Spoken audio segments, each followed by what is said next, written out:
অত্যাধুনিক যন্ত্রের কাছে কার্যত হারিয়ে যেতে বসেছে ঘানির তৈরি সর্ষের তেল। সভ্যতার আধুনিকতার ছোঁয়ায় ঘানিতে ভাঙানো সর্ষের তেলের ঝাঁঝানো গন্ধ মানুষ ভুলতে শুরু করেছে।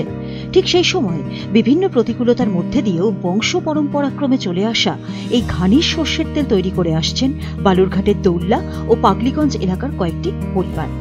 যদিও দৌল্লা ঘানি বর্তমানে বন্ধ রয়েছে, এমনিতে মিলের তেলের থেকে ঘানির তেলের দামও অনেকটাই বেশি। দূর দূরান্ত থেকে এই তেল নেওয়ার জন্য ভিড় করেন সাধারণ মানুষেরা, আবার বিভিন্ন হাটেও দোকান দেন ব্যবসায়ীরা। বংশ পরম্পরায় এই পেশাকে ঐতিহ্য হিসেবে এখনো অনেক কষ্টে টিকিয়ে রেখেছে ঘানিগুলি। গাছের গুড়ির ওপরের ফাঁকা অংশে সর্ষে ঢেলে নিচে একটি বিশেষ আকৃতির ছিদ্রের ভেতর দিয়ে তেল পড়ে পাত্রে, এরপর তা একটি ড্রামে সংরক্ষণ করা হয়। এই পেশার সঙ্গে যুক্ত ব্যক্তিরা খুলু কিংবা তেলি নামে পরিচিত। একবার তেল বের করতে প্রতিটি ঘানির পেছনে প্রায় 4 থেকে 5 ঘন্টা করে একটি গরু ঘোরে। ঘানি টানার সময় গরুর চোখ কাপড় দিয়ে বেঁধে দেওয়া হয়। তবে গ্রামাঞ্চলে এই গরুর ঘানির সংখ্যা এখন হাতে গোনা। অত্যাধিক পরিশ্রমের পাশাপাশি লাভের পরিমাণ সীমিত ও সময় সাপেক্ষ হওয়ার ফলে ঘানিতে তেল তৈরি থেকে মুখ ফিরিয়ে নিয়েছে অনেকেই। তবে বংশ পরম্পরাক্রমে চলে আসা ঘানিতে তেল তৈরি ব্যবসা এখনো ধরে রেখেছে পাগলিগঞ্জের কয়েকজন। 1 কেজি তেল বিক্রি হয় 600 টাকায়। সারাদিন কাজ করলে 5 থেকে 6 কেজি তেল বের করা সম্ভব হয়। সব বিক্রি হলে দিনে আয় হয় 300 টাকার মতো। পাগলিগঞ্জের ঘানি মালিক প্রদীপ সাউ জানান, আগে অনেকে করত, কিন্তু অধিক পরিশ্রমের জন্য অনেকেই এই পেশা থেকে মুখ ফিরিয়ে নিয়েছেন। লাভের পরিমাণ খুবই কম। বালুরঘাটের বাসিন্দা প্রতিভা মণ্ডল জানান, এমনি তেল 130 থেকে 140 টাকা কেজি হলেও ঘানির তেলের দাম অনেকটাই বেশি, তাই অনেকের ইচ্ছে থাকলেও ব্যবহার করার উপায় থাকে না। আমাদের এই ব্যবসা জন্মস্থানীয় ব্যবসা, বাপদাদা 14 পুরুষ থেকে এই ব্যবসা চলি।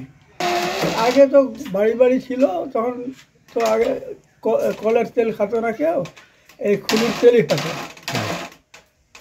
এখন কম হয়ে গেছে, এখন বেচা কিনা একটু কম। চাহিদা যার যখন লাগে তখন নিয়ে যায়। এটা শিববাড়ি যায়, গঙ্গারামপুর যায়, বালুঘাট, প্রতিরাম। এখন আমরা 5 থেকে 600 বিক্রি করি। 4 ঘন্টা ঘুরবে। আমার দাদু করতো, বাবা করতো, এখন বর্তমানে আমি করেছি। আমার নাম প্রদীপ সাউ। বাজারে চাহিদা বর্তমানে খারাপ নয়, ভালোই আছে। এগুলো বাচ্চাদের মাখানোর জন্য, বড়রা শরীরে মাখার জন্য এটা নেয়। চাহিদা বর্তমানে বাড়তেই আছে। এখনো শীতের সময় বেশি চাহিদা, গরমে একটু কম। শীতে আমরা হয়তো দিতেও পারি না, এরকম বেশি গরমে শীতেতে বেশি মাখায়।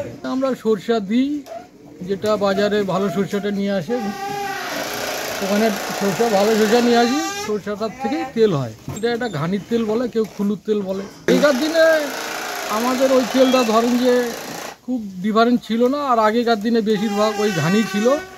এখন তো ঘানি উঠে যায়, মিল টিল হয়ে উঠে যায়। এখন বর্তমানে 2-1টা ঘানি দেখা যায়। তাতে বাজারে চাহিদা ভালোই আছে, খারাপ নাই। শীতের দিনে বেশি হয়, গরমে কম হয়। এই তেলটা বিশেষ করে বাচ্চাদের ইউজ করার জন্য ভালো। বর্তমানে এখন 600 টাকা কেজি বিক্রি করছি।